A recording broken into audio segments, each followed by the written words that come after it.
Welcome to the Ben and Lauren Show. I'm Ben, and here's Lauren. And here we are, Saturday night. Now, I got to get this on the table. Yes, the sweater is awesome.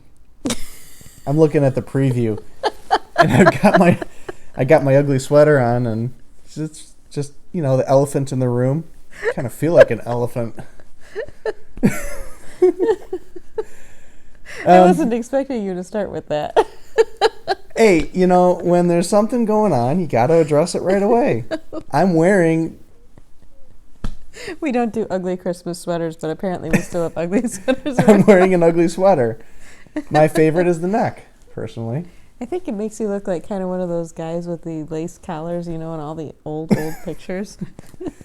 They've got their chins up like this because they can't put them down. Well, I will say, this sweater keeps me nice and warm.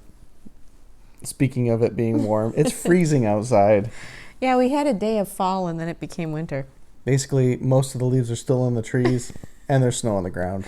We have a maple tree in our backyard that does drop its leaves late normally, but most of them are still green. And we didn't get our leaves picked up before the snow came. We got officially... Well, I don't know what the official term is, but we know several people who have measured the snow that we got at the beginning of this week. We got about 9.5 inches of snow. We did, and then we got more on top of that, didn't we? No, I think that's what's sitting around. Although I think a bunch of it did melt over the past few days. But there's leaves on top of the snow because nobody's finished raking their leaves because all the trees still have leaves on them. What's going to happen We've never seen snow like that in November, I don't think. It will all melt and get soggy, and we'll have soggy leaves. It's going to be a real mess trying to get the leaves off the lawns. It's really going to be nasty. We didn't even have a chance to finish putting the garden away, and now it's covered in snow. Well, I think there will be a chance to put the garden to bed, but getting the leaves off the grass is going to be a serious challenge. We can do it. So the kids have been running around making snowmen all week, and Ben's mom last week said something along the lines of, well, I hope we don't get a whole foot of snow. And I'm thinking, it's the middle of November. We don't get a foot of snow. No, she was correct. At most, sometimes we get an inch. We almost had a foot of snow. We almost got a foot of snow. I couldn't believe it. So Rebekah's doing better. She's getting over her cold, but her nose is still snuffly. In fact, I can hear her right now kind of wheezing through her nose. She sounds pitiful. It sounds really bad. Yeah. But, she's not in any respiratory distress. Nope. She hasn't been blue. She's doing okay. We weighed her for her 2-week appointment this week, and she's gained almost a pound since last week. So clearly she's not struggling that much. Ben and I are pretty tired, though. Yeah, I'm pretty exhausted.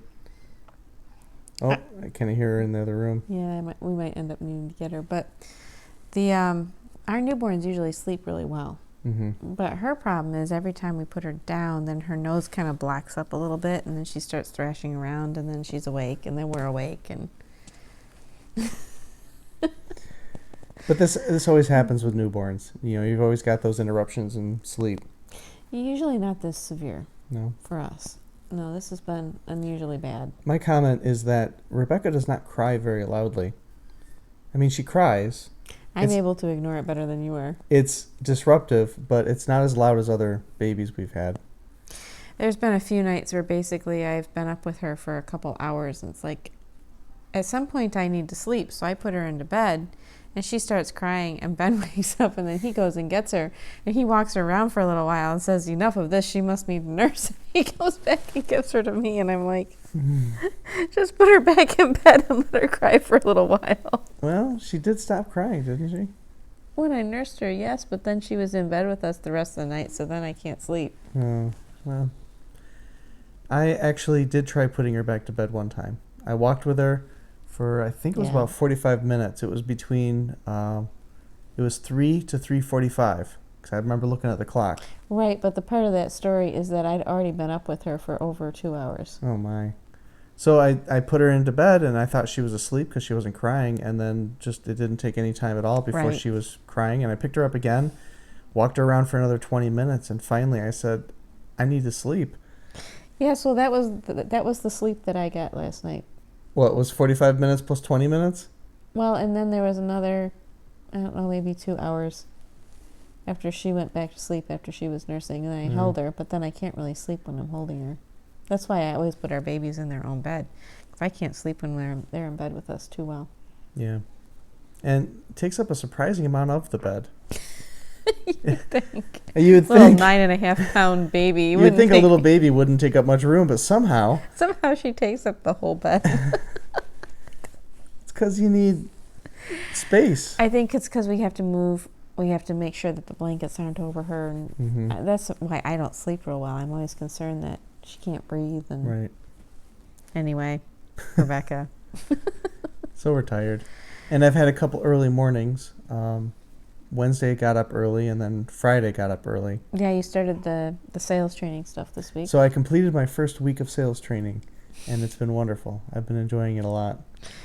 Yeah, he comes home and talks about it the rest of the day, which is fun because then I get to hear what he learned. And I'm definitely paying attention, taking notes. Then he goes next door and tells his mom and dad about it. Yeah, I debriefed twice, pretty much.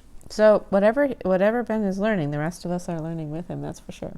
I told one of the instructors there that that we've been playing videos and talking about what we've been learning and kind of sharing a lot. I mean, it's funny. I heard her talking to her mom tonight, and she was describing the class as if she was there. I'm like, that was a really accurate description. I don't know how you described it so accurately. Yes, you do, because you came home and told me a minute-by-minute summarization of what happened. It's just funny. She wasn't there, but yet she was there, you know? Oh, that's good, because if I can't go with you, at least I got to go with you. Now, next month you'll be able to go for one class. At least you can see what the classroom is and meet some of the people there and, you know, get a general gist. Did you want to tell a little bit, if I go get Rebekah, you want to tell the story a little bit about how you ended up? We talked last week. It's a bit of a long story. We talked last week about why we decided that you might need sales training. Did you want to tell any of the story about how you were going to go to the free dinner? Yeah, I can give the kind of a short story. Better address little Rebekah. Okay, I'll go get Rebekah so she doesn't howl her head off. So as the story goes, I was talking about I think it was a particular client or something along the lines, and I was kind of whining a little bit. I was complaining. And Lauren said, that sounds like unpaid consulting. And I said, yeah, that's unpaid consulting. And she said, you know, there's a commercial out there about that. You know, don't do unpaid consulting. I had never heard the commercial before, but she's heard it before. So I visit the website and watch a few videos, and I subscribe to their YouTube channel, whatever. And every so often they'll put a video out. Every so often they'll send me an email. They're doing their job, kind of trying to bait you a little bit. And of course, if it's sales training, they're going to know how to sell, right? So they sold me. But I didn't want to actually sign up for any training just because it's probably expensive. So I one day got an email inviting people out to a free dinner. And I'm like, ooh, free? It was at Capitol Grill. That's an expensive restaurant. I'm like, ooh, sign me up. Hey, why not? So I filled out the little form, and I didn't really think much of it. But then the phone rang, and it was pretty much the owner of the whole company. And I think what had happened is he went onto our website, which makes us look like a fairly large company, and wanted to get more information about this new company that wanted to send someone to the sales training. So after a little bit of discussion, it pretty much concluded with, so you're the sales team? And I said, yes, I'm the sales team. He says, well, this dinner is not for you. But I would like to schedule a time to come out and talk to you about our basic training. And so, yeah, I said, that would be great. And I said, I want to make sure to have my dad involved in this, and you know, let's make arrangements to have it happen. You can say hi to everybody before you start eating. Say hi, Rebekah. Oh. Of course. She gave that face. Yeah, she's hungry. Anyway. So I signed up. Or at least I didn't sign up. I guess got the ball rolling. And we invited the gentleman out to meet with us. And I think my dad was a bit uncomfortable. My parents were thinking, you know, we're inviting this salesperson into the house and they're going to do a hard sell and, you know, all that kind of stuff. But no, he asked very good questions. He did everything flawlessly. He was actually a perfect example for me on how to sell. And I took notes. I figured that if you're going to have a guy in your house selling you on how to sell, you might as well take as many notes as you possibly can. So that's what I did. I took notes and tried to get the process down a little bit, see what he was doing. And the most remarkable thing was at one point, he asked for the sale, basically said, okay, what's the next step? Well, he didn't say what's the next step. He didn't ask what the next step. He said, this is the next step. Do you have a credit card number? So after a little bit of more deliberating, it didn't take long before we were given the credit card number. But he was totally silent after that. He did exactly what a good salesperson does. He asked the question and then gets completely quiet. It's not easy to do. So you, Mom and Dad, had kind of a long discussion over whether or not it was worthwhile to do that. A couple notable things. He said he had about an hour's time. He ended up giving us 2 hours. I actually apologized a little bit about, because we were doing a lot of internal family discussions. Family deliberations in his presence, which is a little bit awkward. But he was great. He was just really quiet and waited patiently, and in the end it worked out. He got a little defensive a couple times, a couple things that were brought up. Not criticisms, but I think one of the comments my mom made was, if the sales training is so great, why do people keep coming back to it? Why do they need to take it over again? And really, that's not a bad question. That's a legitimate question. And he answered. I forget what he said.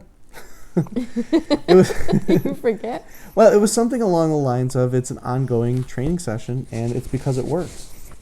That's what he says. He says because it works, people keep coming back. That's why. So that was what started the whole thing. That was last month. I don't know. Did we talk about that in another Ben and Lauren show? We talked about it last week a little bit. We talked about how we had decided that what you probably needed to brush up on the most was the ability to sell things, because any home business, any business you're in for yourself requires you to sell. Yep, and they're selling everything. Your service, your product, whatever it is. If it's your business especially, you're selling. It is probably the most valuable skill there is in our culture. Because no matter what trade you're in, there's some form of selling you'll have to. Even to get a job, you have to sell yourself. Right. You're not selling yourself, but you know what I mean. Your skill set. Yes. Whatever it is that you do, that's what you have to sell to the person who's going to hire you. Right. So it's very, very important. I think that what I found interesting about what you're describing is really what they're teaching is how to analyze human nature enough through yourself and how you would respond to things yourself to understand how the person you're speaking to is going to respond to you. Mm-hmm. And what they are selling is a method of understanding how people go about buying something. Yes. That's really all what they're doing. And one of my favorite quotes is, people hate being sold, but they love to buy. If that makes any sense. People like to shop. They like to buy things. People love buying things, but they don't like being sold things. They want to make the decision themselves in their mind.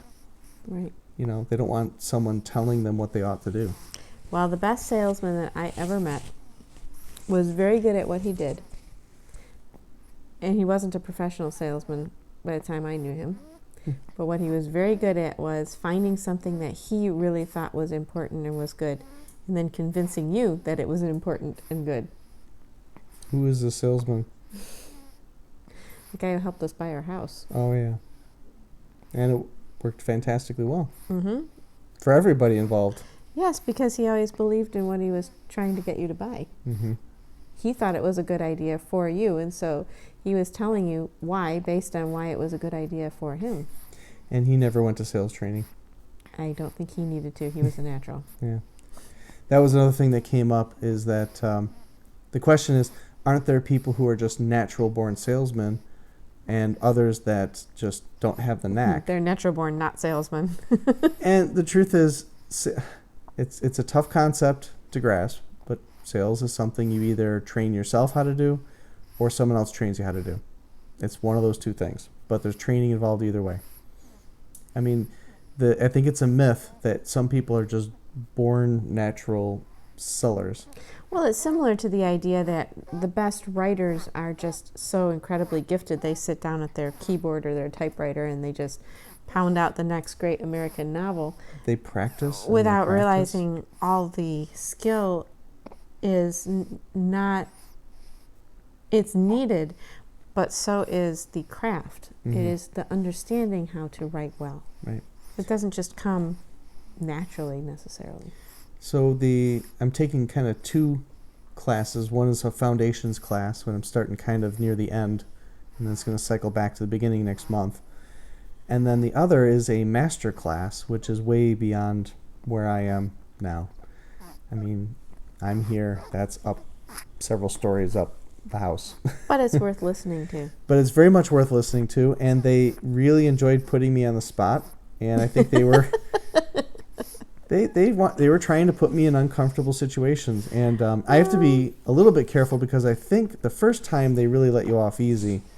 But if you show the ability to handle uncomfortable situations, they'll make sure to find an uncomfortable situation for you to have to manage. Well, the value of any class is often in the criticism that can be found, or the criticism as in not necessarily you're doing something wrong, but criticism as in let me critique what you are doing. And my guess that a part of what the master class is critiques, people critiquing each other. And that can be kind of rough if you you don't have that measure of self-confidence. Well, I think it falls under the proverb of rebuke a wise man and he will learn from it, and he will love you. Yep. And this isn't necessarily a place where you are rebuked, but the concept is the same. If a wise man is told that he's doing something, or that doing something different would be better, then he's happy and he's pleased about it because he's learned something better to do. Yep. You definitely would not want to go to that class strutting around. It's not a good place for arrogance. No. Nope. In fact, the class, that's what they were talking about, was humility. And it's not something you can train. It's something you have to be. You have to be humble. You know, I mean, they were teaching it as if it was a trainable thing. Here's what you do. But the very first thing he said was the difference between conscious and subconscious. And the point he was trying to make is that, yeah, you can try to consciously follow these rules and these scripts and this stuff. If you don't subconsciously believe it, it won't work. It has to be something that you believe. And humility is a belief. It really is. I think it's an understanding of who you are. A true understanding of who you are, meaning not undervaluing who you are, not overvaluing who you are, but knowing the right place where you are. Right. And that's why I was saying, I think what's interesting about this class is that basically it's a study of human nature. It is. By looking at your own nature, you can understand other people's natures because you share it. Yep. So I enjoyed it. I actually found it was pretty exhilarating, and the people around the table were really shocked that this was I said it was my second class, but really it was my first master's class. And they made sure I participated. I think you enjoyed that one, I'll show a lot more than the formal class. My impression. Yeah, yes. More yes and interactive? No. Yes and no. It is a little bit more intimidating. There was more people there. Less notes and more stand up and do stuff. And stand up and do stuff can be a little intimidating. Well, yeah, that's true. But I think the idea is to keep doing it till you get comfortable with it. So that has been the highlight of this week for me anyway. 2 very significant classes and plus online training. So you tried repairing the washing machine this week. I did. You got the part replaced. We turned it on. Yeah. So we got everything put together. Everything seemed like it was going swimmingly. And we turned it on and it started spinning. I got the video and showing it was working. And then Lauren said, "What's that burning smell?" We smelled like a burning rubber smell. We started being kind of concerned. And I said, "Well, it's just a new part. I wouldn't worry too much about it." So Lauren put a load of laundry in and it started up fine, right? It does. It agitates fine. It agitates, but as soon as it starts doing the spin cycle, it stops. If you have any load of clothes in the drum, it won't spin the drum. So it spins when it's empty, but not when it's full. And the part that we replaced was definitely broken. It was all shattered into pieces. Mm-hmm. So it needed to be replaced either way. Either way. So that one did need to be replaced, but we think the clutch assembly may have gone also. So I need to purchase, well, what I will do is probably take apart the washing machine again and dig down to the clutch assembly, confirm that that's what the problem is. And if it's not, I don't have any other leads. But the same as the other part, really. In the washing machine, it's a little bit more complicated than the dryer, but really, unless you're talking about the computer part, Mm-hmm. and I'm not even sure that machine has any computer parts. No. It's a pretty basic top-loading washing machine. All the mechanical stuff's pretty straightforward. So there's only so many parts that can be bad, and it's not the motor. The motor's clearly fine. Thankfully, if the motor goes out, it's shot. So anyway, we are still without a washing machine. That's the So both our conclusion. mothers have been doing our laundry for us. Yeah. And they're probably tired of it. Yeah, they're probably going, do you have that washing machine fixed yet? So that's another project. We got a lot of projects. We tried out a grocery shopping service, We did. which we've never used before because grocery shopping is a big deal to us. It is a huge deal. But having a newborn makes it difficult to pack everybody up and go grocery shopping and come back. Yeah. And then you'd have to do it all by yourself, which is a really big job. So basically it's a delivery or a pickup service. And it was great. We just shop online, pick all the stuff. The prices were good. And then you just call them up, tell them you're there, and they come out and pack up your car for you. And you leave. Go home. It's already all bagged. It's all ready. I have a feeling that the way that grocery shopping or the way that grocery stores market themselves and work is going to change drastically over the next 5 years or so. Absolutely. Given how easy it is to use the internet to put together your whole shopping list. So grocery stores are going to turn It was into pretty amazing. They're going to turn into warehouses, and they'll still have an option of going in there and shopping, but that'll be quaint and old-fashioned. Also, it's going to be probably a lot more utilitarian than what you see now with, fancy displays and stuff. Merchandising is going to go all digital. I bet you the way the stores are arranged will even be different because they'll be set up in order of how people most likely set up their shopping lists. They'll learn very, very well what the most frequent shopping lists are. It like. was quite an experience because what happened was I make the shopping list and I put it all together and I put in the order and then Ben goes in with credit card and it may get to buys the point. it. It might get to the point where you just go to the website, click like a pre-made package of grocery items. Well, if you put together a pre-made package of grocery items, you get, and actually the store that we were shopping from, it favorited all the things that we bought last week. So you can just... So when I made this week's shopping list, it brought up, when I searched for items, it brought up what you bought last week.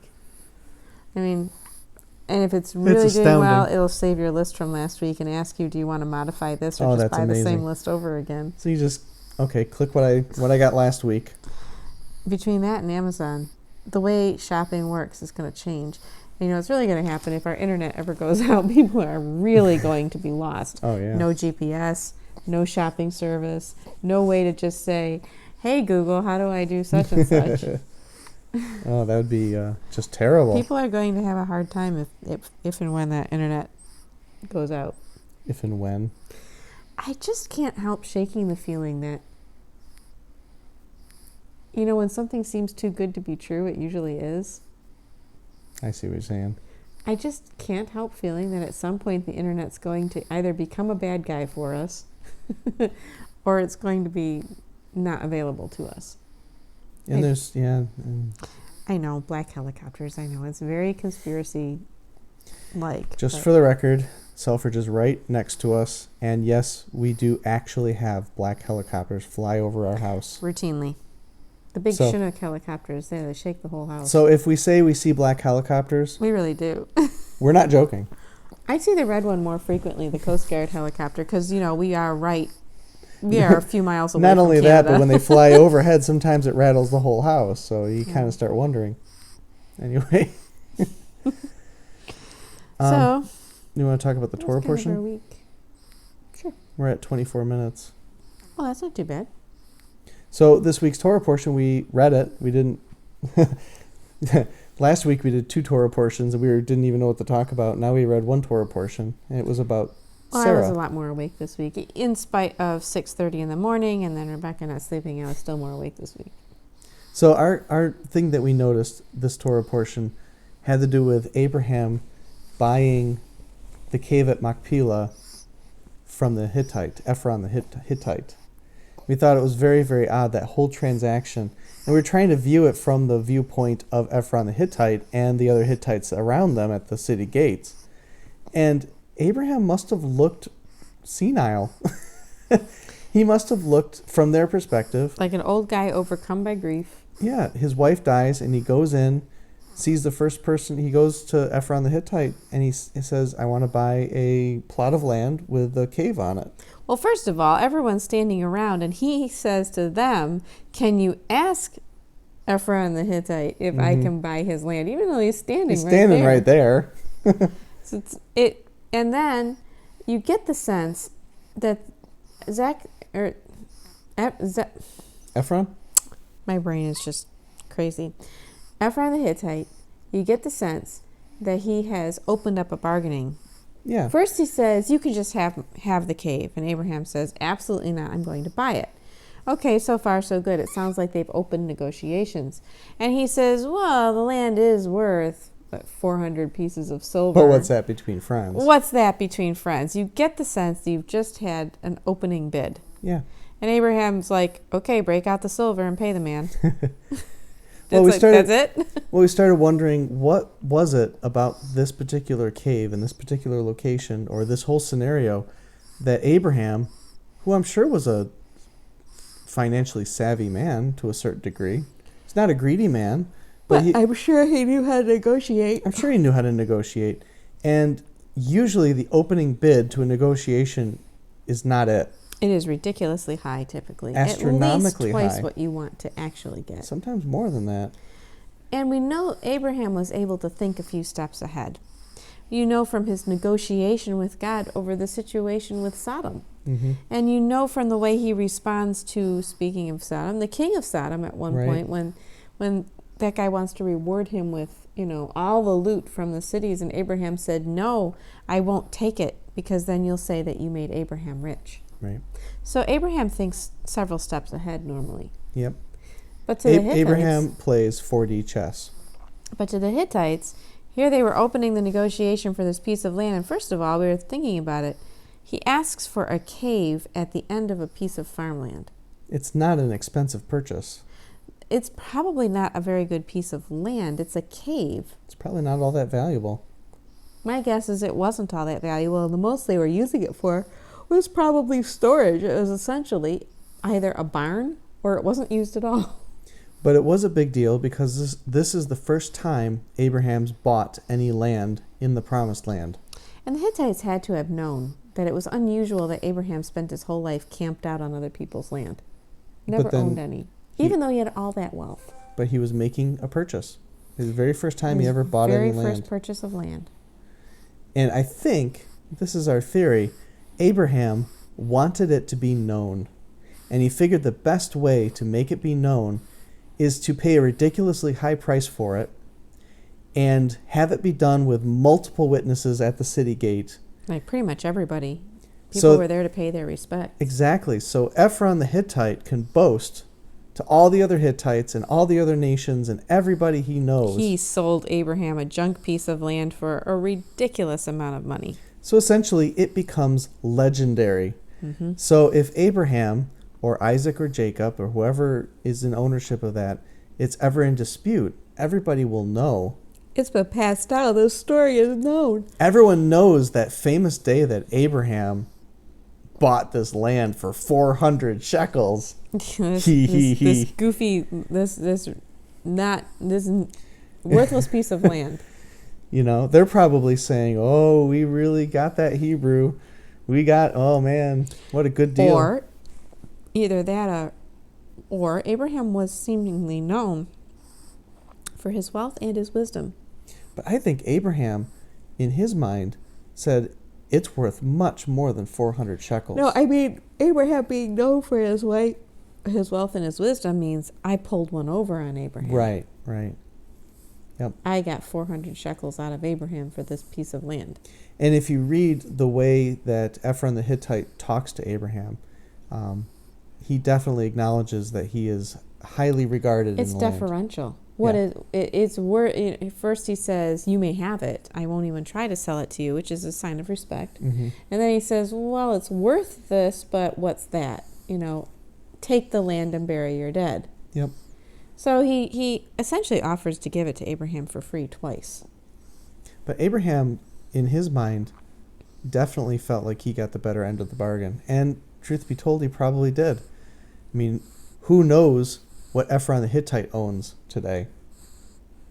Who knows if Ephron... We know what he used to own. We know one little tiny bit of land he used to own. But Ephron the Hittite, there's no history. There's no memory of him. There's no children of Ephron. No children, no legacy.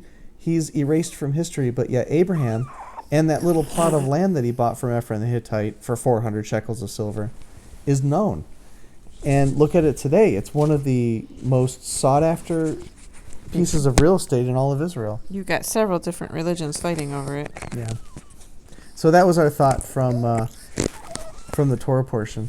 It reminds me a little bit of the pearl of great cost. Remember, you sell everything for that one field. Right, because it has a pearl of great price in it. And the pearl of great price, I think, is actually the land, but not just the land, the promise that God gave to Abraham to give him the land. It's okay. It was a tiny little sliver of that.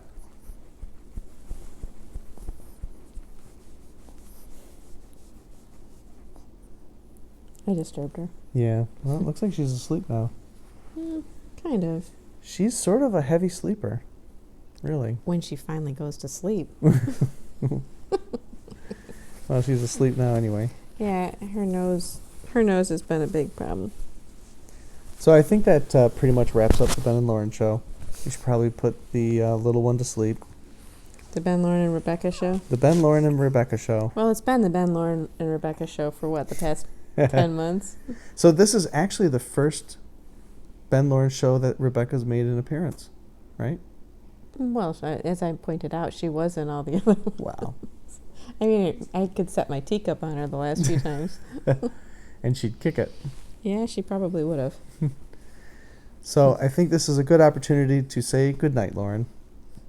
Good night, Ben. Good night, everyone.